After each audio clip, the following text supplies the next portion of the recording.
dhadhaa warii osoo biyyarraa hin ergisiisin biyyoota jirru hunda irratti akka addunyaa kanaatitti argachuu dandeenyu fi akkamitti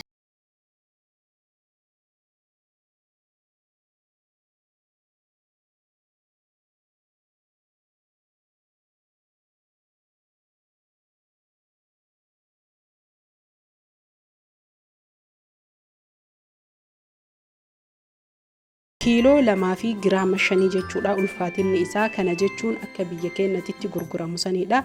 Dhadhaa warii biyya keenyaa namni harkaan ilmee itichee raasaa garuu dhadhaan warshaa yookiin maashina dhadhaa warii haaluma salphaa taheen dhadhoolee faafrikaan adda addaa qopheessan akkasumas immoo keessattuu warroonni biyya alaa jirtan isa kana ni beeytan samin zibdaa jedhaniini isa guddaa taheetu jira xixiqqatu jira. Har'a ammoo isa bitannee akkamitti akka beefannu akkaataan bayfataa kennan garagara bishaan itti godhu jira. Ammoo guyyoota fakkeenyaaf dhadhaan biyya keenyaa qoshoranii ibiddarra kaanii baysanii garuu dhadhaan maashinni yookiin warshaan raasee biyyoota gugurdatan biyyoota faranjis tahee biyyoota arabaa irratti argamu kun akkaataan baysaa isaa torbaanis nuuf fudhachuu mala garuu yoo daddafee jedhee guyyaa 3-4 nuuf fudhata. Haa ta'u hunda isaa jechuudha hanga xumuraatitti viidiyoo kana na wajjin bu'aa. Namoonni maatii koo hin taane subscribe godhaa, amma warri maatii koo taatan like godhaa, viidiyoo kiyya ilaaluun koomantii yaada keessan bareedaa jalannaa barreessaa isiniin jedha. Maaliif jennaaniin video yoo jaalattanii jettan video irratti koomantii barreessuun humna namaa ta'a jechuudha. Akkuma sitti argitan dhadhaa kana jechuudha akka ishigiitti kiiloo illee ni jira, gimmaasha kiilooti yookiin walakkaa kiilooti illee ni jira, akkasuma ammootuyyuu giraama illee ni jira. Haa ta'u wanni isin sirriitti hubattanii beekuu qabdan dhadhaa suuraa isinii maxxanse yookiin suuraa sitti argitan kana bakka feetan biyya feetan yoo jiraattanii jettan faafrikaa yookiin ammootuyyuu warshaaleen bifoota adda addaa akkasuma immoo uffisa yookiin meeshaaleen itti qopheessan garagara tahuu mala garuu ammootuyyuu dhadhichi kun dhadhaan bishaan of keessaa qaba. Sababni isaa warshaan yeroo raasu osoo aanan hin itichiin baasee dhadhaa waan baasuuf jechuudha. Dhadhaa warii natsaa dhadhaa qaamallee furdinna nu furdisne haga feetan marqaan nyaattanii ittoo godhattanii nyaata barbaadanii nyaattanii nu furdisu jechuudha. Dhadhaa giraama amma fakkeenyaaf kiiloo 2 fi giraama 2.5 san bakka hedduutti mummurree jechuudha. Akkuma isin arsitti argitan kana akkasitti distii keessa nuun seenu kana jechuun guddaadha. Kiiloo 2 kiiloo 2 fi 5 yookiin giraama 5 kana akkasitti firiijii yookiin ammootuyyuu bakka baradoo ta'u kaayanii waan jedhaniif bakka bite san irraa fidee mummuree jechuudha. An kiiloo 4 nam lamaan walitti ka hojjetanneedha. Kiiloo 4 fi giraama 10 jechuudha. Kana jechuun feestaala san yookiin ammoo ishigii ammariif argitan kana yookiin ishigii ammasitti argitan kana 2 jechuudha. Akkasuma ammootuyyuu urgoytu yookiin wanni itti goonu qimamii nu barbaachisu kana sitti argitan kororimaadha. Akkasuma abishii immisaa, absuudaa, xoosinee fi wanni sirriitti hubachuu qabdan xoosinee maal jechuudha jedha yeroo hedduu hojjedhee jira. Xooshineedha. Akkasuma ammootuyyuu absuudaa akkasuma abishii fi kororimaa firii isaa keessaa baasee ho'isee fidee daakee jira. Abishiillee xiqqoo daakee jira. Hordoftoota fi kabajamtoota kiyya akkuma sitti argitan kanatti jechuudha. Wanni isin sirriitti hubattanii beekuu qabdanii akkasuma immoo qarafaan sammalee jechuudha. Qarafaa firii isaa qurunfudii firii 2-3 nu barbaachisa. Dhadhaa keenya eega biddarra kaannee jennee qimamii keenya yookiin urgooytuu keenya cinatti ho'isnee hunda isaa kadaakamu hin daayina. Kan daayini fakkeenya kororimaa daakee waliin dhahanna jechuudha. Maaliif inni sun waan mummurree keessa kenneef akka hiikkatutti waliin geenna jechuudha. Akka kun jalaan gubanne haxuhanoonni waliin geennuu fi akka kun jalaan gubannee fi erga haala kanaan waliin geennee jennee ammootuyyuu distiin teenya xiqqoo yoo taate meeshaa biraatitti gargalcha. Dhadhaan kun isin namni tokkichi kiiloo 2 sanii yookiin ammootuyyuu xixiqqaallee bittanii bakka tokko baysuu ni dandeettanii. Gatiin isaallee baay'ee bareedaa kan tahedha. Namoota muraasa qofatu beeka dhadhaa kana keessattuu warroonni ijoolleen Amaaraa, Guraagee akkasuma ammootuyyuu sabaaf sablammiin biyya keenya keessa jiran hundi isaanii ni fayyadamanii. Wanni isin sirriitti hubachuu qabdan yeroo jalqaba oomisnu yookiin akkaataa yeroo 2 baysina yookiin yeroo 2 ho'isna yeroo jalqaba baysinu kana ka itti goonu abishiidha. Abishii kana firii isaa ibiddarra immisnee ho'isnee maankaa tokko itti goona jechuudha. Dhadhaa kiiloo 2 sanitti maankaa tokko akkasuma maankaa tokkoof walakkaa itti goona. Booddee sanii ammootuyyuu wanni isin hubachuu qabdan bakka lamattis distii guddattillee bakka tokko baysuu dandeettanii. Wanni isin sirriitti amma ifa isinii ta'uu qabu ani dhadhaa nama 2 yookiin ammoo kiiloo 4 fi giraama 10 waan bayseef jecha bakka lamatti distii guddoo hin qabu jechuudha dhugaa dubbachuufi. Haala kanaan hordoftoota fi kabajamtoota kiyyaa dhadhaa keenya baysinee akkam akka goonu maal akka goonu hanga xumuraatitti viidiyoo kana ilaalaa. Viidiyoo ammoo viidiyoo yeroo dheeraa fi sa'aatii dheeraa kan isinii gabaabseedha.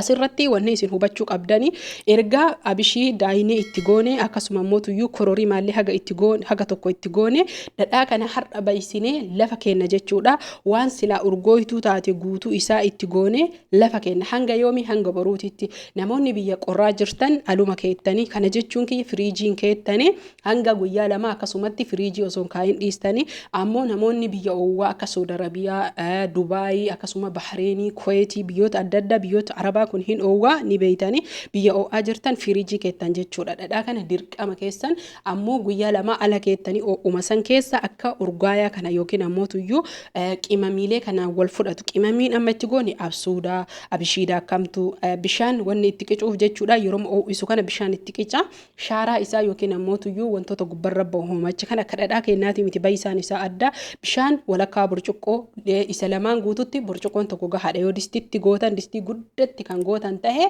burcuqqoo tokko itti gootanii bishaan maleellee rakkoon qabu garuu bishaan itti yoo gootan bareeda ammoo tuyyuu jechuudha bakka lamatti yoo gootan xiqqeessitanii bishaan irra buustanii bishaan qorraa moo warri jettanii fi bishaan rakkoon qabu kam akkanatti lafa jiru biddarra ho'isuun deemtanii ho'as yookiin ammoo bishaan naannoo biyya ho'aa keessatti bishaan ho'uudha qabbaneessuuf illee deemtanii kama dhiqattan jechuudha.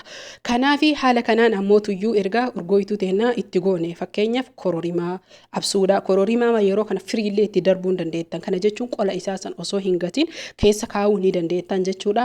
Kororimaa kenna waan hundaayyuu itti goone hanga xumuraatitti viidiyoo kana ilaalaa isiniin jedha addaan sagalee isinirraa kutuu barbaada sagalee isinii dheeressuun fedhu wanni goonu ammoo tuyyuu guyyaa lamaaf lafa kennee guyyaa lama booda akkamitti akka itti walitti deebinu kan viidiyoo kanuma jechuudha viidiyoo kana keessatti isiniitti fufu guyyaa lama booda deebinee walitti dhufnee jirra jechuudha guyyaa lama erga lafa kennee dhadhaan dheengaddaa sun haala kanaan erga baqee qimamii tokko itti goonee jenne firiijii guyyaa lama ala oolchee ammootu guyyaa lammata halkan lammataa jechuudha guyyaa lama erga ala oolchee halkan tokko firiijii keessa bulchee haala amma isin argitan kanaan jechuudha wal qabatee dhagaa tahee bishaan ani itti naqisuun xurii yookiin ammootu wantoota aanan sirritti dhadhaan waan keessaa hin bahiniif jalatti galee haala amma argitan kanaan ta'e kunoo dhagaa ta'ee jira hin socho'u namni biyya ambaa jirtan biyya qorraa jirtan ammootuyyuu achuma lafa keettanii haala kanaan suuta qoshorree meeshaa biraa cina qopheeffannee distii biraa ta'uu danda'a distii yoo barbaanne saaniitti gootanii booda distiitti geera galchitanii baay'isitan jechuudha ganaa baay'isuun dhugaa ammoo ammareef nu eeggata ija keessanii ilaalamee haala kanaan dhadhaa kana erga gubbarraa qoshorree jennee bishaan sanis tahee bishaan hundaayyuu haala kanaan keessaa baafnaa xuriillee areera keessatti hafee jedhellee haala kanaan keessaa qulqulluu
ergaa haala kanaan dhadhaa kennaa waliin gahannee qulqulleessinee geessinee urgooytuu reef qopheeffanne qarafaa dimbilaala abishiidaa kamtuu absuudaa xoosinee kororimaa maal isinitti mare hunda isaa itti naynee waliin gahannee ibiddarra kennee dhadhaa kenna seeraa fi ulaagaalee isaa guunne akkuma biyya kennaa sanitti baay'ifanna jechuudha hundi keessan asirratti sirritti hubadha barbareellee booda amma kun xoosineedha barbaree booda xiqqootti goonaa yoo inni baqee jedhe sooqiddallee xiqqootti goonaa sukaayiidha jechuudha sukaayii dhadhaan beeytanii miti sukaayii namoonni biraa waan adda addaa jechuun maltanii sukaayiin ammoo eessatti arganna warri jettaniif an sukaayii biyya ambaa keessatti hin argine biyyarraa qofa kan dhuftuu fi biyyarraa kan namaa erginuudha yookiin ammoo tuyyuu namoota barbaadaniif kan erginuudha malee biyya ambaa keessatti sukaayiin argine jechuudha. Wantoota dhadhaan baay'isan kororimaa, qarafaa, absuudaa fi abishiin ni jira.